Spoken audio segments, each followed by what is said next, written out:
Hello, everybody. Good Monday evening. Thank you for joining me.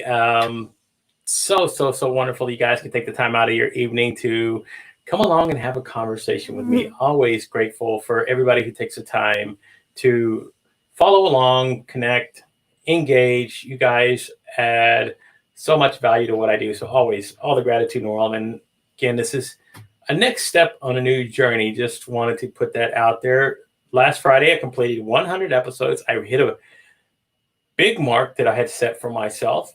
And now it's closing one chapter in the book and starting another. So we're going to start this evening with a new chapter and our first new guest in episode 101. So this is going to be exciting. So guys, let's get all the particulars out of the way as we usually do. So let's start off. If you're watching us again for the first time on YouTube, and I don't know if you haven't or have, but thank you so much if you're watching on YouTube. You can check us out on a YouTube channel at www.youtube.com/C/made from scratch broadcast on YouTube. Do us a favor if you're watching there live, guys. Hit the like and subscribe button. We always appreciate it whenever we build our viewership. And of course, hit the notification bell. It'll let you know whenever we do schedule new lives, whenever we are live like we are right now, and whenever we do drop new content on the channel. So drop it down in the comments, guys, and follow us along on YouTube. Everywhere else now, you can check us out at MFSB Live on all our other social media channels. So if you're watching us, of course, on Facebook, now with StreamYard adding a new feature, we can stream to more destinations, so that's going to be interesting going forward. Right now, I'm actually on my profile page again, streaming to our Facebook page, LinkedIn, of course, YouTube, Twitter via Periscope, and of course, Twitch. So we are streaming to 6 locations tonight, guys. So that's a little fun fact for you guys who aren't used to seeing me on my Facebook profile, which I used to, but now you can again. So happy days are back again, episode 101. So thank you guys again if you're watching there. Appreciate you. And of course, we do stream live on Instagram, and we do a little bit different on Instagram. Instagram, we do a kind of behind the scenes sort of thing. So since it's harder to stream live on there with guests, I just do the behind the scenes sort of thing. So you get to see me having a boring conversation with my not boring, but you see boring old me talking to somebody. So if you're into that, check us out on Instagram. And thank you so much again if you're watching us at MFSB Live on Instagram. So let's get started with this evening's guest. So she is a innovative senior human resources professional with over 20 years of experience as an executive recruiter and candidate attraction specialist. She uses creative methods to help hiring leaders and executives enrich their organizations by attracting top talent. Her mission is to guide hiring leaders to transform the ways that they recruit their best talent to their organizations. Her grand vision is to change the HR industry as a whole with every client that she works with. Guys, help me welcome to the show this evening's guest, the wonderfully talented Theresa Nordstrom. There I am. How are you doing, Theresa? She's here, everybody. So awesome. Thank you so much for taking the time to come on the show and have a conversation. So I can't hear you. You can't hear me. Hold on just a second. Let me make sure the microphone is working. Hold on. Let's see. Can you hear me now? I can't. Why not? The host has unmuted your mic. Okay, so it should be unmuted. Hold on just a second. I could hear you earlier. I know. So let me pull you out. Pull you back in. Let's see. Technical issues are always something that that can happen during a live stream. So let's see. Let's try Maybe this is what everyone wants. Right? They don't want to hear conversation between us. So here's what we're going to try. Let me remove you from the screen real quick. And I'm going to pull you back in. Let me see. Yeah, hold on just a second. I can hear you. Can you hear me now? I can hear you now. Well, then we're going to go without these things, man. But I'm really disappointed because I could have used my better video, but you know what? Hey, it's just going to have to deal with it. So that's all right. We're going to have a conversation here. So thank you, Theresa, so much for coming on the show. Taking the time out of your evening to have a conversation with me. So again, one of the first things that I want to talk about was how I met you, because it was interesting. And guys, I was actually in a Zoom chat of all places, and having a conversation with a good mutual friend of ours, Mr. Michael Goldberg. So Mr. Goldberg has these things, these virtual happy hours, and I decided to attend one. And it worked out really well because I had like 3 people out of that one conversation come on the show. So you're the third one. And man, I'm always appreciative of like having these sort of chance. Well, I don't believe in coincidences. I believe these things are supposed to happen for a reason. So we were supposed to have this conversation. And I never figured that going into a Zoom chat like that, where they're talking about HR and resources and everything else, that I would get into a conversation with somebody like you. But again, it's wonderful. I love it because I learned so much. So kind of walk us a little bit about how you started the path of getting into the corporate world and what led you into wanting to become a HR recruiter. Yeah. So, well, actually, so I worked in retail initially. I worked for Target stores. And then, I was recruited by Best Buy, and in the day, Best Buy was phenomenal. I worked in Des Moines, Iowa, but then I worked for Best Buy. I was the first international HR manager, and Best Buy was probably my favorite company, because honestly, if you want to know a company that hires for sheer talent and doesn't hire by a checklist, it was Best Buy company. I was the first international HR manager. I went and they had something called customer centricity, where, we segmented, our customers by segments. And then I did some like secret projects, like kind of for them. But ultimately, I'm from Iowa, and so we moved back to Iowa. So I really just did a whole bunch of different HR roles. And what I found over the years is I was never a recruiter, but I was always solving the number one problem, which was recruiting. And I really believe as an HR leader, we solve business problems. And I work for small companies. I help sell a private equity owned company. And do you know I've never been a recruiter? And in the corporate world, wow. I know I haven't. But like I said, I've always solved recruiting problems. And so I was helping sell a private equity owned company, kind of a fun little story. It was a $13 million company. I went there, and in 9 months, they had spent $600,000 in recruiting fees, and they were they were on target to spend $1 million in recruiting fees. In the next 2 years, we only spent $40,000. So really, we were a $13 million company. We were going to spend $1 million in recruiting fees.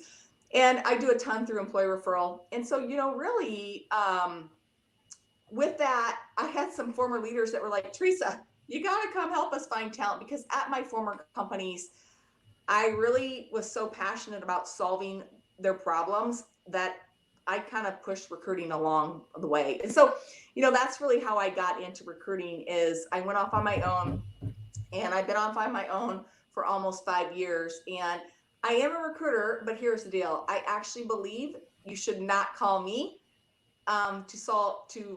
to third-party recruit. I believe that you should do employee referral. I believe that I should help companies become better at solving their recruiting challenges internally, because I don't think it's a good thing to spend that much money on recruiting fees, because I don't think it's a good use of money. So wow, and that's kind of I'm like the person that will tell you that. Yeah, because that's kind of like counterculture. You're like, shh.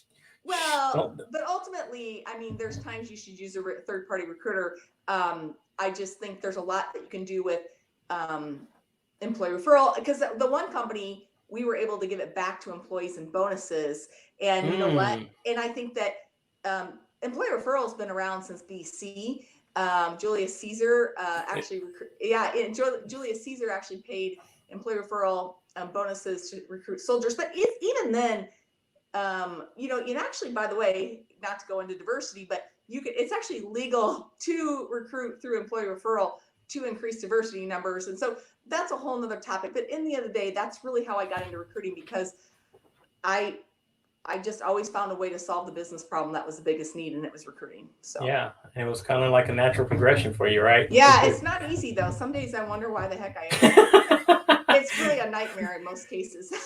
So tell us about that. So what are some of your worst stories that have been like, I just want to hang it up? What is right now it's not a lot of fun.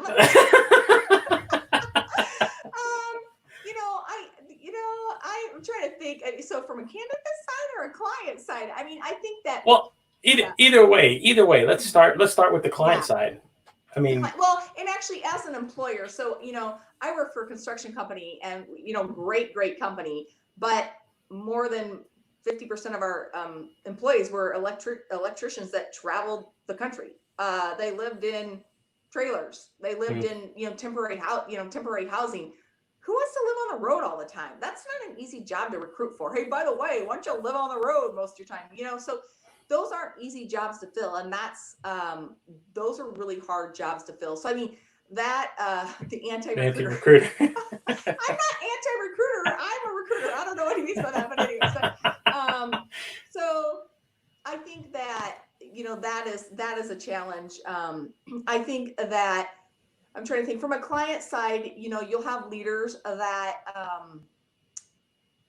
hire by checklist. And I have been very fortunate as an HR professional, where I think that I have been able to influence my leaders to not hire by a checklist. So, actually, this is kind of it's not a funny story. I was working with a client that their recruiter, we were submitting a candidate. She actually had a great background. She had been in HR. I don't want to say she started as maybe she started as a recruiter. Then she changed 3 or 4 times within the same company. So she was a high talent, right? She moved around. Then she kind of got a background in project management. I think she had her PMP as well. So we submitted her to this client, and the recruiter's like, well, why'd she move out of HR?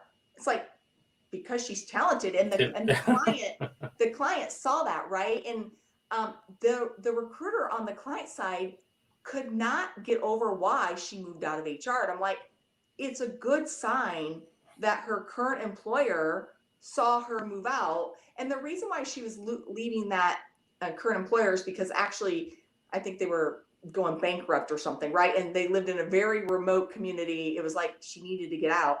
And when we do and I say we because I have a recruiter that helps me out. When we submit a candidate, we do a full write-up, couple pages. I'm like, this gal knows talent, knows OD. And finally, I was able to get this recruiter at this other client to submit. I said, just submit her to the hiring leader and make sure you're not just bypassing good talent. That employee ended up getting promoted several times. She now leads up organizational development for that client. And the CHRO says, she's top talent. I'm like, yeah, I know. Yeah, right. But I actually think that's a big, so many people are so frustrated with recruiting today, and there's different reasons. That's a whole nother topic. But I think that many recruiters, I call our checklist recruiters, they're not able to connect the dots and look at sheer talent. That person's was getting caught up on the wrong thing. It's you need to show this person to your hiring leader. They're going to like this individual. So those are a couple stories. I've had people show up and you're like, oh my gosh, why are, you're wearing, you're supposed to be professional and you're wearing that, Yeah. But, that's a different way to look at it, because we just kind of had it on this previous show that I was on. That's kind of what we talked about is leadership and trust, and some of the things that, and we brought into the idea. We just talked about it, but what Gary Vaynerchuk does with his hiring style and what he does. He doesn't look at resumes. He doesn't, he talks to people, and it's kind of the whole thing. What you do as well. You find out as much about this person. You look at this. You look at this candidate as a person, not just a resume, not just a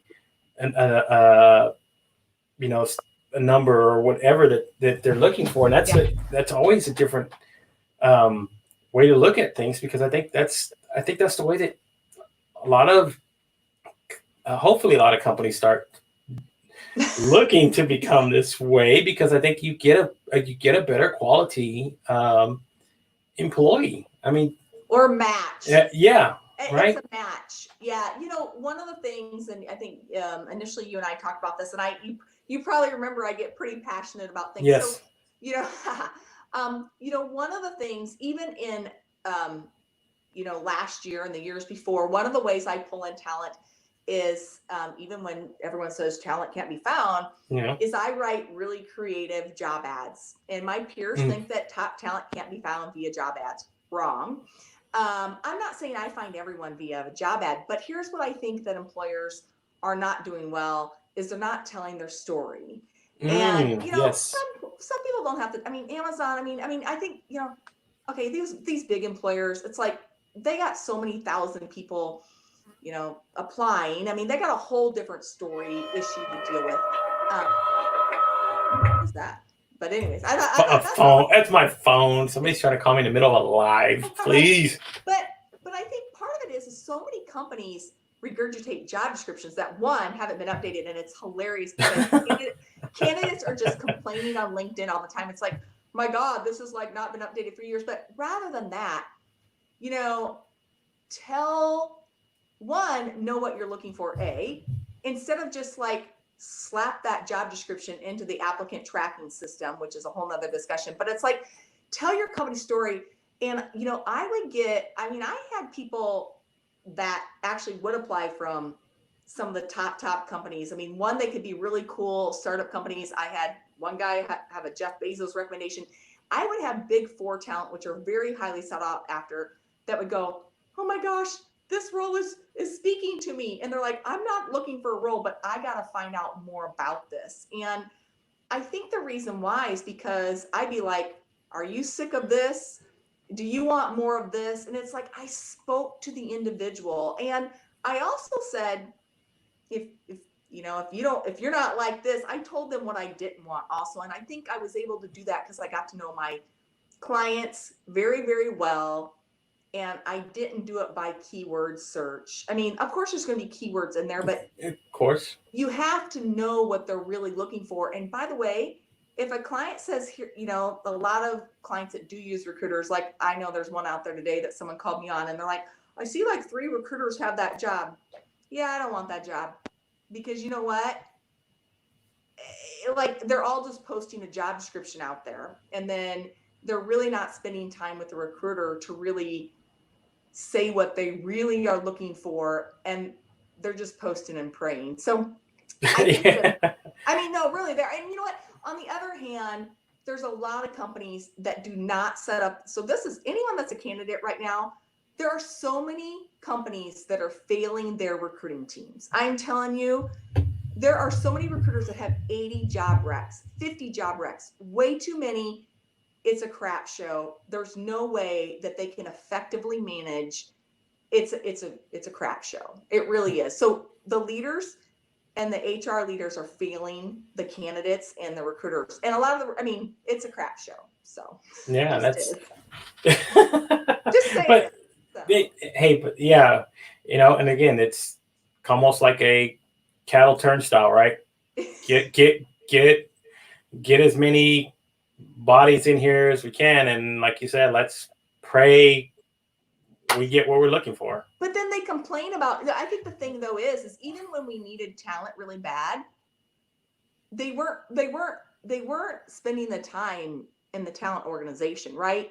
They complain, but yet they'd spend. That was part of the reason why I actually really shifted my organization this year, and I am in the process. Is like, I'm like, everyone needed talent really bad, but yet they really weren't supporting the talent acquisition department and investing in it. And I don't know if it's because they don't think they can find the talent acquisition type people to do it, but instead we cost a lot of money. Literally what they pay us to find one individual versus what are some of the things you can do internally? So I always thought I just think that's interesting. I think it's kind of taking the easy way out, but I just think, I don't know, that's how I feel. So No, but again, like you said, they spend so much money, right? I mean, you even said it in the beginning, right? You were working for a company that was $13 million company. It was going to spend $1 million. I know.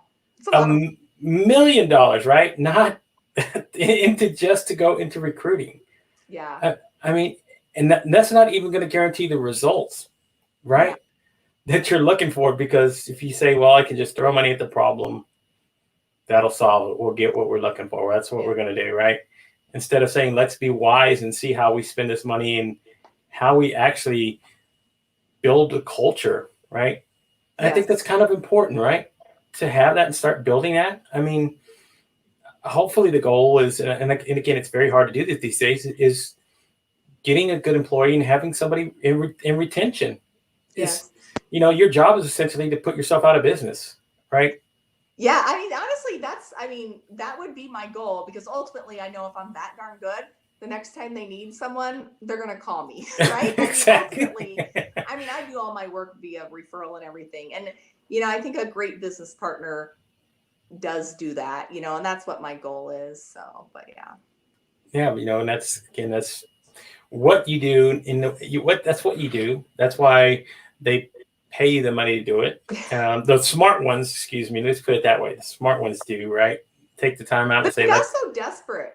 I think in the talent war, they got so desperate. The joke is if you have a phone, you can be a recruiter. That is really, no, really. So this is funny. I don't know if this is okay. So tell it. I actually had a candidate in Chicago say that someone was pimping my jobs. I was like, pimping my jobs? What do you mean? And she goes, Theresa, someone is taking your job ads because my job ads are so well written. And she goes, I got your job ads sent to me. And my job ads are just way different than anyone else. She goes, and then she goes, what they do is they'll try and get them on the hook, because everyone knows I have a couple clients that are mine. And just because that, especially these certain jobs that I recruit for. And she goes, they said they had those jobs. She goes, and I know those are not their jobs. And so they get them on the hook. And then what they try and do is then they'll try and submit those candidates to that client. They call them pitch them, and she goes, I said, that's really kind of funny, pimping your jobs. So I said, so, there's pimp recruiters. So apparently that's a whole new term, right? I know, but the recruiting field, I had a client actually tell me, she goes, Theresa, or he said, Theresa, I don't know if you can handle the recruiting industry. I said, I don't know if I can either. It can be kind of tough, just because I think it's a sales industry, so, and yeah. So anyways. So, yeah.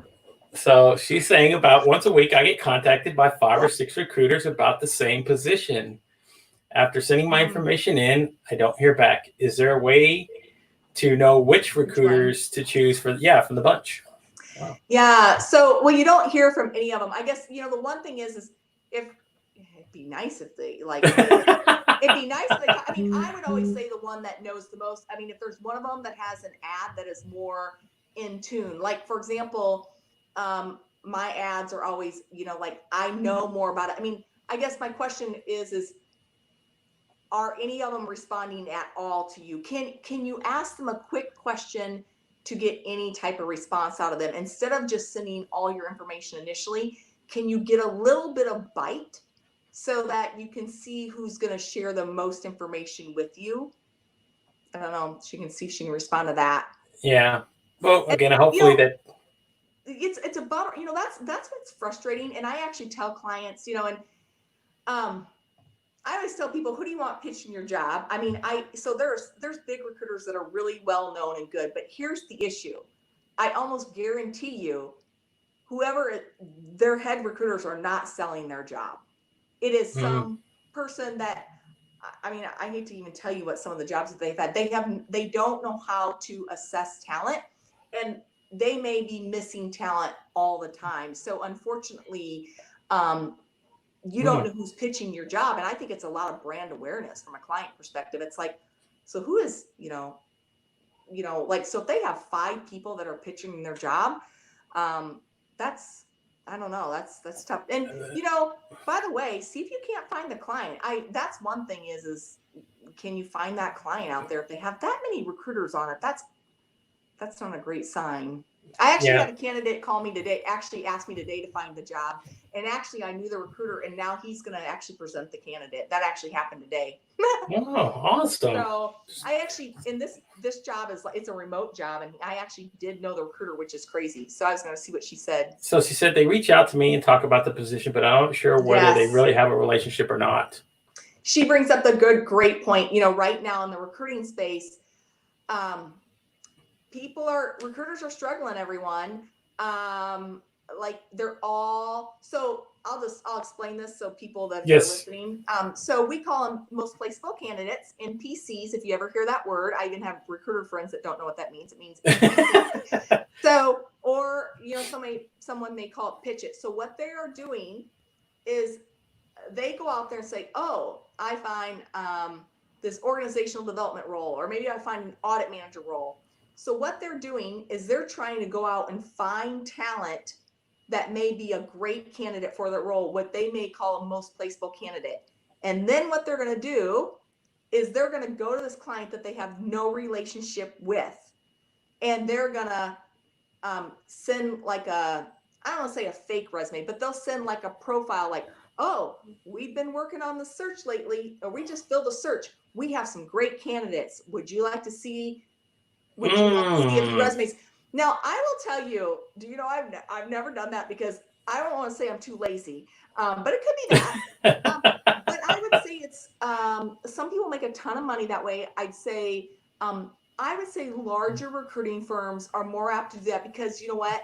They got this whole group, right? They got this whole group of people that they're paying on commission that can send out, they call them send outs, and some of those people have to make so many send outs a week. Like, oh, I got to find 20 people to send out. And then there's people like me. I'm like, yeah, I'm not going to do that. I mean, right. So that's a great point. She knows what she's talking about.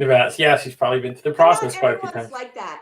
I mean, she's so knowledgeable on the recruiting process, and not everyone's like that.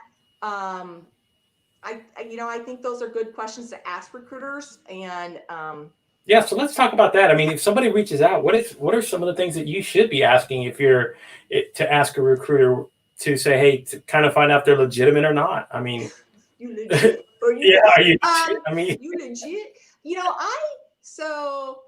I think asking about who the relationship is. I mean, so I know my clients so well, it's almost like my bar is like here. But I think finding out, what they know about the role, who are they working with at the client. Now, I will tell you, I've actually had friends that have been placed through some of them, like, that person didn't know anything. I mean, because what happens is it goes down the funnel so far, right? So I think that is one thing you can find out about.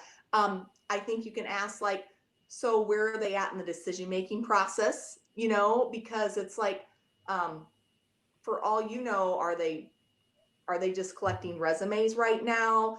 Have they done interviews so far? So those are a couple things that I think you can ask. For on the requirements, I think it's like, so where do you, based on what the client's needing, how do you see my requirements fitting in? What I hear, I mean, a lot right now is, especially, so I think it depends if it's an internal recruiter or a third-party recruiter. Right now, boy, it's tough because I think you really have to determine if it's better for you to try and find a third-party recruiter that has a role, or whether or whether you can see if you can figure out the company, and whether you're better off to try and network your way into a role. Like, one of the things on, and then say you can find the company, like, right, I'll just use one of my former employers, Best Buy, right?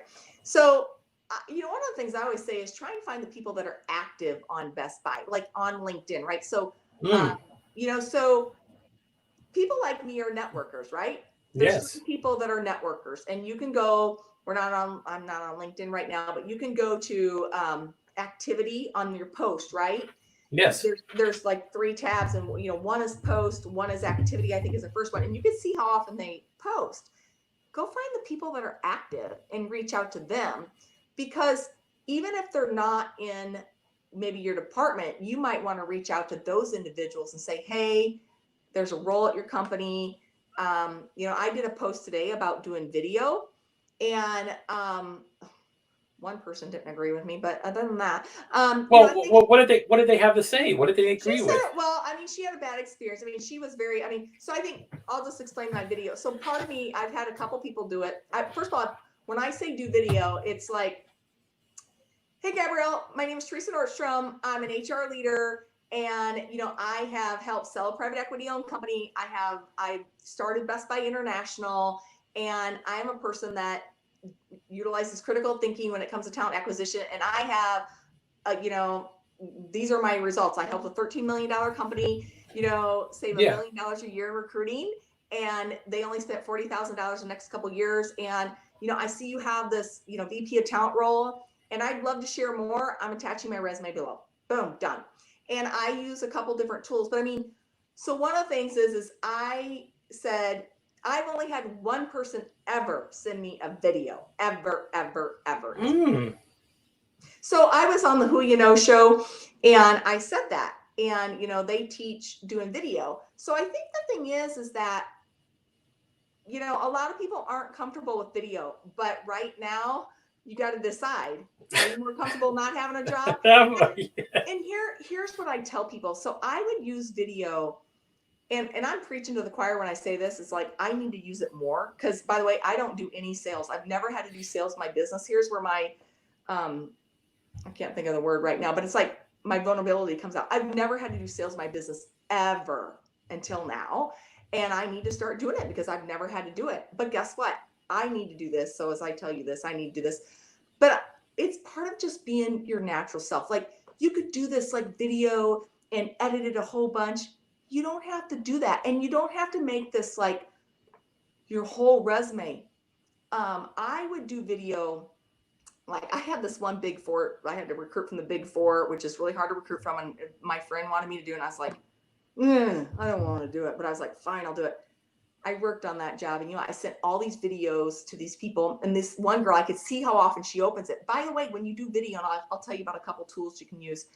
You can see how often they open up your videos, guys. Like, I'm like, oh my God, she's opening it. She's opened it a whole bunch of times. So I know whether to follow up, right? Like, you know this. And that's, I've had some people, like, even like clients or candidates, like, respond to me like, oh my gosh, I sent this to the rest of my team. And so, so that's that. So the tools that I use, I know that, also I use Dubb, D-U-B-B. I was fixing to say, what a great tool it is, right? Oh my God, it is so good. I love it. I don't know if maybe I love it. I love it. It's free. I have a tool. I can have people set up calendar things with me. I have people give me review feedback on it. It's a really classy looking tool. Guys,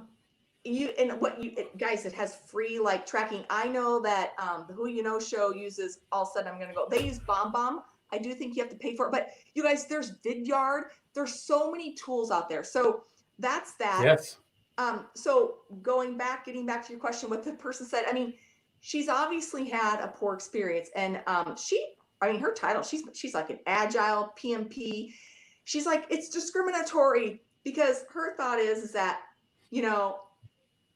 I'm assuming she's a white woman, and, I do a video and you're like, oh, white, you're gone. She's a female in IT. Here's my thought about video, a few things. And she says HireVue. I don't know if you know that tool. It's an online video tool, like Spark Hire is, where you can do one-way video interviews. So I'll address a few things. I actually am a fan of one-way video interviews, and here's why. Because guess what? You and me, same questions. So you know what? If you really are discriminating against you, we can prove it. Prove it, right? You got And it actually, I believe Walmart lost a case or won a case based on that years ago, because I tried to get my employer to use it and they're like, we're worried. I'm like, Walmart just won a case because of that. So here's the deal. If they're going to discriminate against you or me because I'm almost 50, here's the deal. We have proof now. And by the way, they're going to discriminate one way or another sometime when they meet me, right? So Yes. I think that's the deal. I mean, now granted, she said she was being asked if she had children. By the way, people, if you are being asked if you have children, then let's do something about it. I mean, I actually think I might do a video on this, but it's like, here's what I do. If someone asked me if I had children and how I'm going to handle that working from home, first of all, I'd pay really attention who I'm talking to. Oh, what was your name? What's your title? Okay. Can we connect on LinkedIn? Yeah. You know what I do? Yeah. I get their information. I might even try and see if I couldn't hit record. And then I go, right. And then I seriously, I mean, if they're asking you that crap. So first of all, if they're with that company, I'd go find like the legal chief audit executive and head of HR, and I'd send them that dang information. Right. So that gal obviously feels that's an issue, which it is. By the way, if it's a third party recruiter, you need to be doing something about it. That is not okay. Hey, right. So I mean, I'm addressing a lot of things in that, but no, but it's true. I mean, you wouldn't want to ask us. I mean, it's insensitive to ask somebody that sort of. It's like saying, "Are you pregnant right now?" It's illegal. I mean, what does that matter? I mean, that's not. It's not a stipulation to the qualifications I have as a candidate. So, I mean, and do something about it. I mean, I think the thing is that, and one of the things I don't like with social media, and I honestly, I think I'll say this out loud. I mean, how you deal with it will tell something about you. Please don't go and, oh my God, Glassdoor, my God, reach out to someone like me, honestly, and say, okay, what should I do, Theresa? And so I've supported a lot of audit folks. I mean, they are the ones that will get ethics complaints like this. Most companies have ethics, officers. Just reach out to someone like myself, right? And there is someone within that company. And by the way, if they don't deal with it, there's someone above them that will. Right. And then if something doesn't happen, by the way, if you sent them a note, you have written confirmation that they didn't do with it. So, right. I think that, what I don't like to see is like, this, and it's like, don't get so frustrated because one, you're going to throw yourself under the bus on social media. And, so there's just a lot there, but. Of course. Right. And it's a very, very difficult time to be finding employment. I mean, right. It is tough. So you really got to be mindful about doing some of these things, right? It's not like it was a year ago. Okay. I mean, not that it was ever okay, but at least you could be like, okay, who's going to pay attention, right? Or what is it to me? I can still find there's tons of jobs out there. Yeah. Where now you're talking about, again, employment numbers in record ranges, right? Yeah. So the come to Nebraska. We only have. Do you know what our unemployment is here? What's that? 5%. What? God's country, right here, baby, in Nebraska, everyone. Wow. Nebraska. Yeah, y'all make fun of 5% in Nebraska, and we only have like 20,000 corona cases. We're like the complete opposite here down here in Texas. See? We are like the complete opposite of all of that, right? I'm telling you. See? Mm-hmm. Well, I think a lot of that has to go with, of course, how our leadership handled a lot of these situations in the beginning. So, like, of course, you're seeing the states it's where, hey, we're going to rush to open up, right? Yeah. We're going to be there, and now these are the states that are being hit the hardest. I mean, Florida recorded record numbers. They have more than one day than us, I know, but we don't have any attraction here, by the way. I mean, we had cancel College World Series, the one thing we did have. Come on, man, Well, that's a big deal, though. It is a big deal. We lost a lot of money. Even here in Texas, right? One of the biggest things around this area is the State Fair of Texas. It is a almost $1 billion industry just in a small amount of times. And For them to cancel that, Yeah. what does that tell you about how the severity of everything going on is? So Yeah. if you imagine that, imagine what it must like be in the workplace and what it is for guys, for you guys as recruiters to be really trying to work Yeah. as many angles as possible, because again, it's tough. I mean, Yeah. you know, It is. I mean, honestly, this is it has been a really tough spring. So I was already deciding to pivot my business. Every January I go through career confusion. Hey, just that because sounds like that sounds like a what? book. It sounds like a book. I know. Just because I might be decent at career coaching doesn't mean I'm good at myself. I mean, honestly, though, I have really struggled with the recruiting industry. That I see candidates frustrated, hiring leaders frustrated, and so I'm like, I'm going to change things. And I even had a peer the other day say, "Oh my gosh, what do you think you're going to change?" I'm like, "I'm going to try. Dang it, Yeah. I'm going to try." But So, anyways, it's kind of funny. And then It is. it's like did all this stuff. I was like, "Oh my god, COVID now."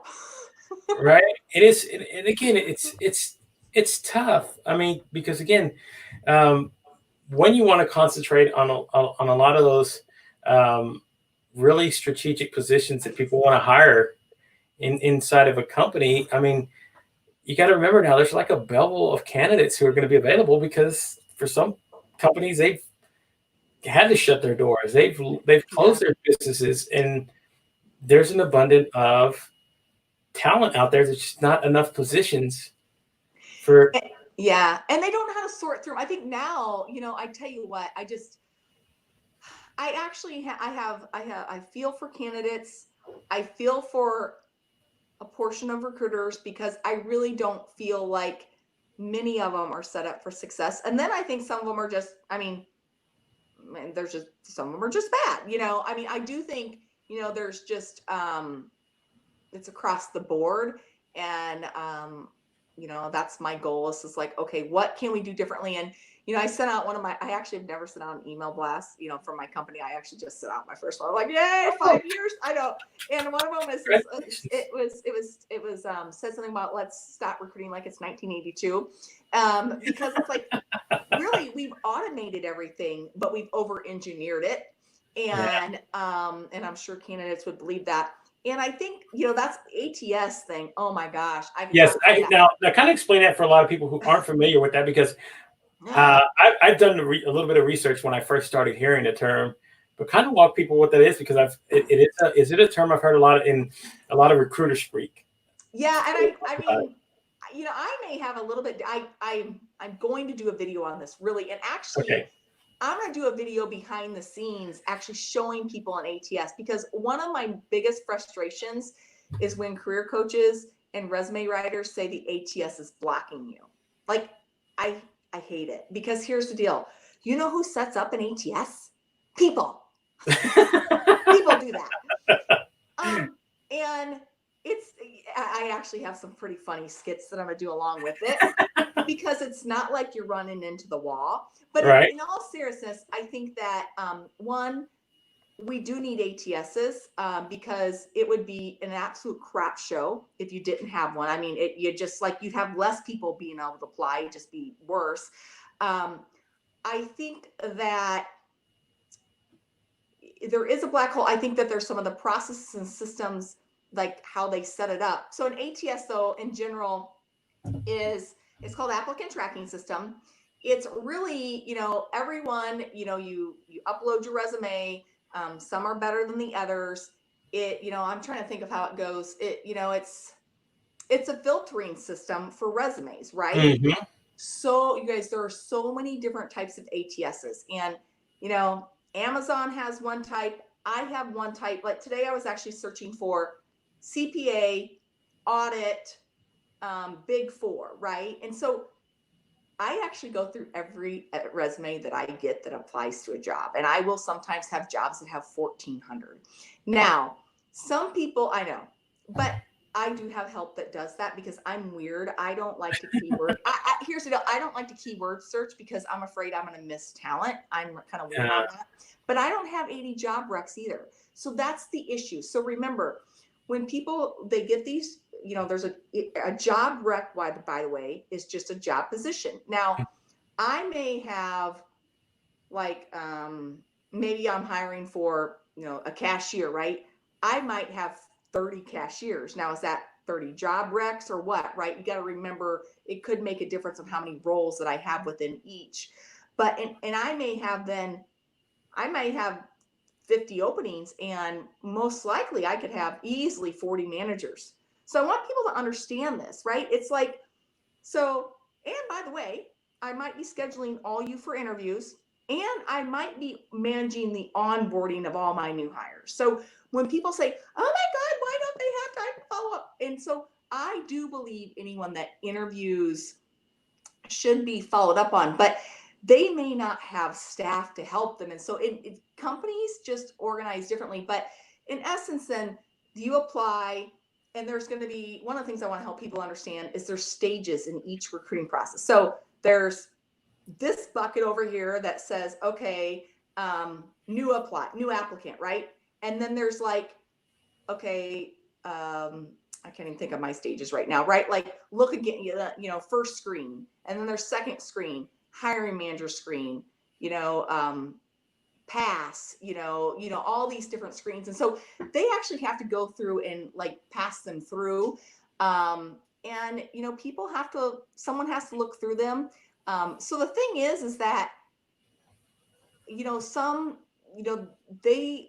the keywords, a lot of times it's like, you do want those keywords in there, but ultimately, hopefully most companies they'll probably keyword search it, and then they're going to glance at your resume really, really quick. So, that's the key. So I think that a lot of times even presence of your resume, I was actually going to show a video of how I look at your resume. I think, I'm a big person on results-based resumes, and I tell you what, I give feedback on resumes all the time that honestly, it's like a job description. Don't give me a job description resume. I'll pass right on by you.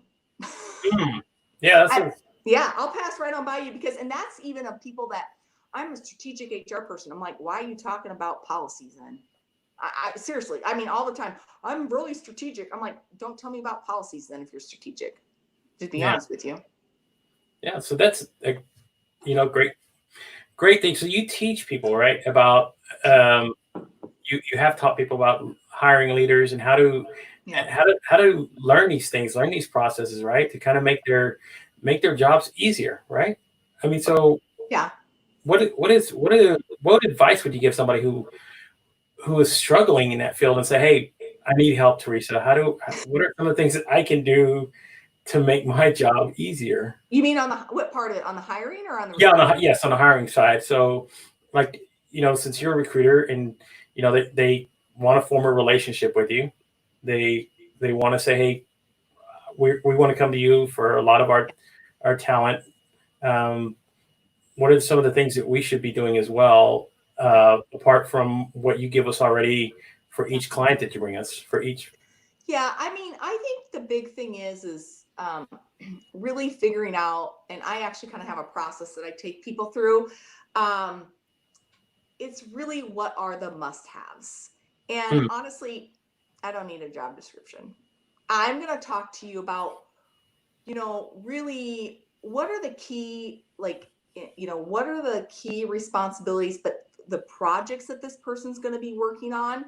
And I think that they really have to figure that out, because many times people think, and this is why the recruiting process can take so long, and everyone complains that the same jobs are out for 3-4 months, because they go through this like cycle of interviewing.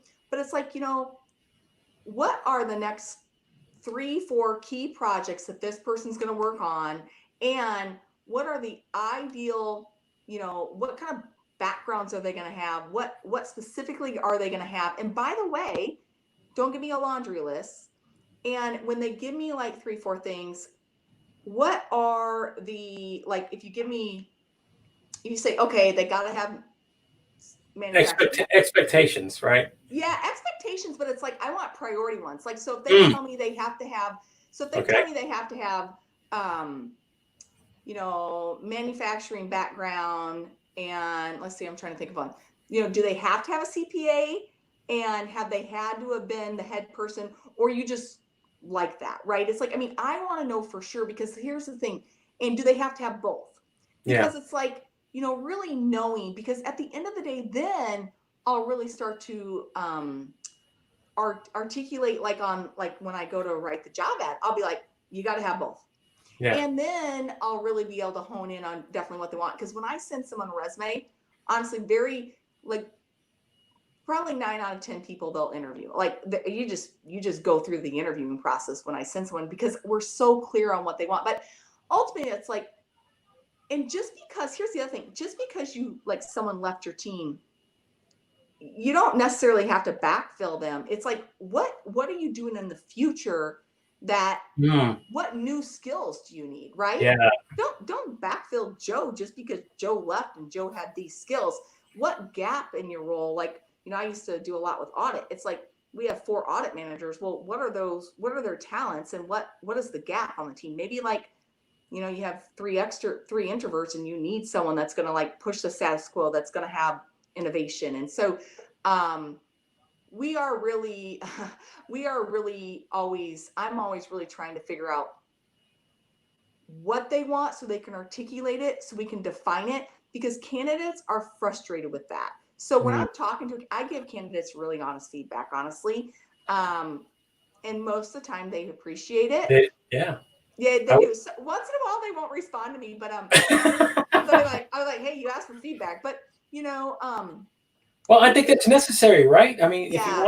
if you really want to learn, right? Yeah. What are some of the, go ahead. Yeah, you know what's interesting? Do you know, if you go look at my recommendations, a lot of the people that have given me recommendations I've never placed. And it's weird. It's there's a couple people a couple of the people that I'm helping right now, I just become friends with, and I help them. And there's a guy who actually did a video interview. I sure hope he gets a job. Like when I was on the phone with him, he goes, we got a video interview. He did a video. He goes, oh my God, I just got a response. And I just ended up helping him.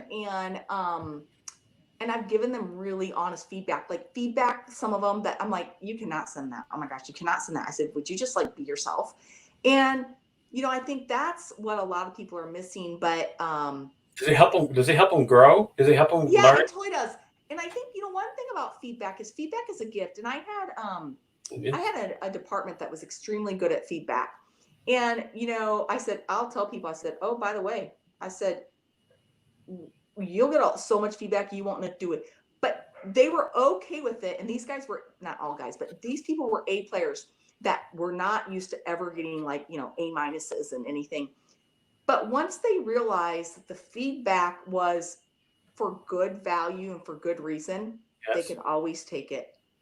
And, yes, and once in a while I'll have someone where I'll be like, because their resume will just be way off base. And I'll hey, I won't say you're nowhere near, but I might say something pretty dang close. I'll say, honestly, you're just not at the level of talent for this role. Because I'll get a lot of candidates for certain roles, and I'll just say, you're just not anywhere near. I mean, I'll literally give them feedback like that. I'm not kidding you.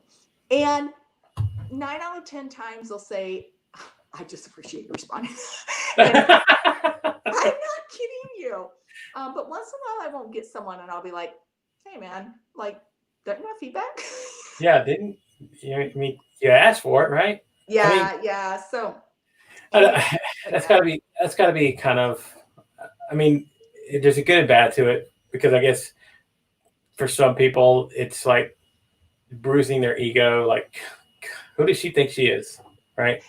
Yeah, I usually set that up. I'll usually set it up I'm feedback is a gift. I actually have this little funny thing that's kind of a funny bow tie guy with feedback with a gift. It's I want to help you, and sometimes it's a lot of people that I help, I'll say your resume is not doing you justice, and a lot of people that I'll end up talking to, I'll be like, oh my gosh, your resume isn't even doing you justice. And I think there's a lot of people like that, and that's part of my issue is that there's so many people I want to help, and the candidate part is hard for me because I actually don't have a candidate offer right now. Yeah. And my schedule could be booked up like probably after this. I think But I don't have, I mean, you value the connection. I wouldn't be able to make any money if my calendar was booked all the time. I mean, I'll just be frank with you. I mean, yeah. And what I believe in is that at some point, you know, it'll come back to me. You know what I mean? That value and that connection, and I try and add value, and so, that's all we can do, right? That's Yeah. what same sort of deal here, right? I love the same thing. So here's the magic question I ask every guest. Oh no, right? I didn't get. Oh really? Yeah, this is the magic question I've asked every guest who's come on the show except for one. So here we go. So when the book is said and done on Theresa Nordstrom, what kind of legacy do you want to leave behind, and what do you want to be remembered for? I was asked this once in an interview. I totally did it. Well, there's no wrong answer. I actually remember it too. Who's that Best Buy company? I'm like, I don't know. But it's just a question of thought, because I love to hear everybody's individual responses, because I think it talks to everybody's uniqueness and who they are as a person. So that's why I asked the question, because again, there's so much you can take from it. So I know.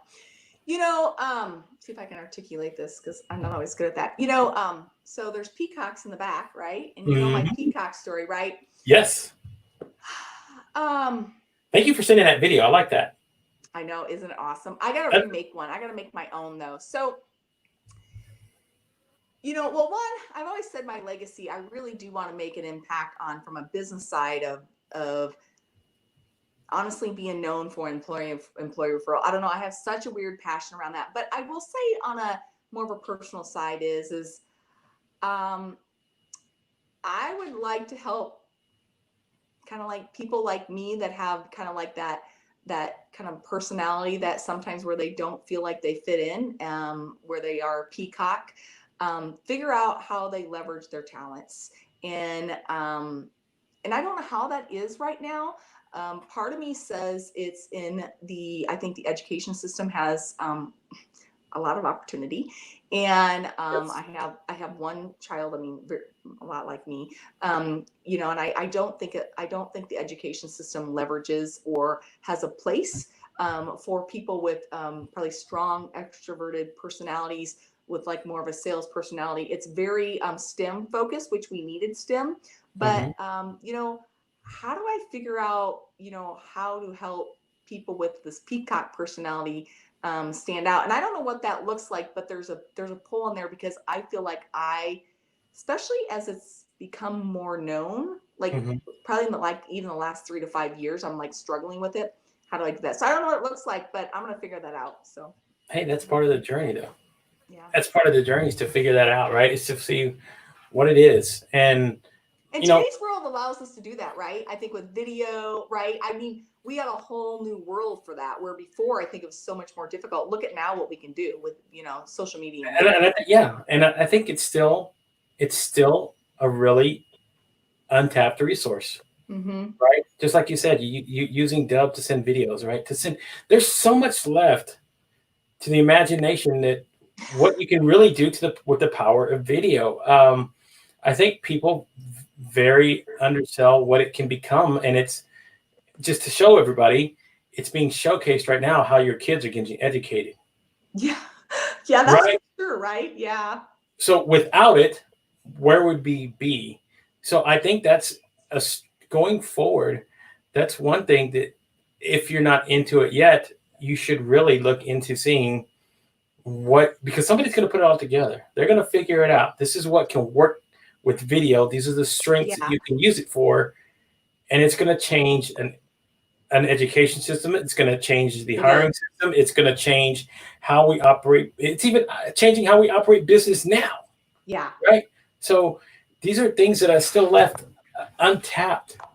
What it really can be.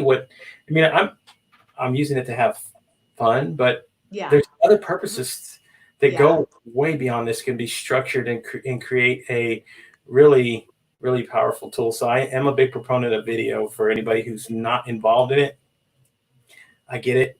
If you're afraid to speak in front of a camera, well, guess what? Sometimes you might not have that option anymore. So if your job one day goes, hey, by the way, you're going to have to start operating through Zoom, what do? Mm-hmm. You learn how to become a Zoom expert. You better learn how to become in front of a camera. You better learn how to talk. Yeah. So even if you don't want to make the change, it's being forced upon us anyway, whether we like it or not. So yeah, I say embrace it, learn it, and make it a staple of what you do. It can be unique, your unique calling card. I mean, who knows? So it'll be interesting, right? I know, I said I was going to win with Gary. I said I was going to win this video 4 years ago. I was going to be the Gary Vee of recruiting. I've failed, but dang it, I'm back on the game. I'm like, okay, what am I going to do? Wait a minute. Let's touch that again, because I don't think you didn't set a timetable. So how do you fail? Hello, it's been 4 years. I don't do it. It's been 4 years. I don't think so. I think Gary's journey took 10. So okay, fine. Right, you still got time. That's all I'm saying. Don't undersell yourself short. You got a lot of talent, Theresa. So thank you so much for coming on the show. Gosh, an hour goes by so fast. I know. We talk so much, and hey, the light worked well. So awesome. I know, actually, it did. Yeah. So. Yeah, I did good. I did pretty well with the lights. So. You did well with the lights. So it worked out in our favor. Thank you. Thank you so much, everybody that commented on the show. David, Sarah. I even had a special guest, and I adore this woman, but I very often get her to say and stop by. So Miss Lila Smith actually stopped and said hello. So I appreciate that. Thank you so much, Lila. And Steve, Kenneth, everybody else that usually follows along. Thank you guys as always. Thank you for being the first. Thank you for being the first chapter in the next. You're the first page in the next chapter going forward. So thank you, Theresa, so much. So everybody else, thank you so much again for coming on, for following the show. I will be back tomorrow evening, 7:00 Central Standard Time, with my guest, Helen Gidman. We will be talking about mental health. That's something that I love to cover. Yes, it is. So that'd be a great one. And then Wednesday, I will be sitting in the background. I will be technically directing the show, and I will be having a guest host. Mr. Steve Sullivan will be taking over the show. He will be guest hosting Miss Karen Markle, and I will just sit back and get to sip water. Awesome. And put comments. Yes, awesome. I love those shows. Gives me a little bit of a break, so I enjoy it very much. So thank you, Theresa, so much. Everybody else, thank you so much. I'll be back here tomorrow, 7:00. Sit tight, Theresa. Everybody else, I will see you tomorrow. Bye-bye.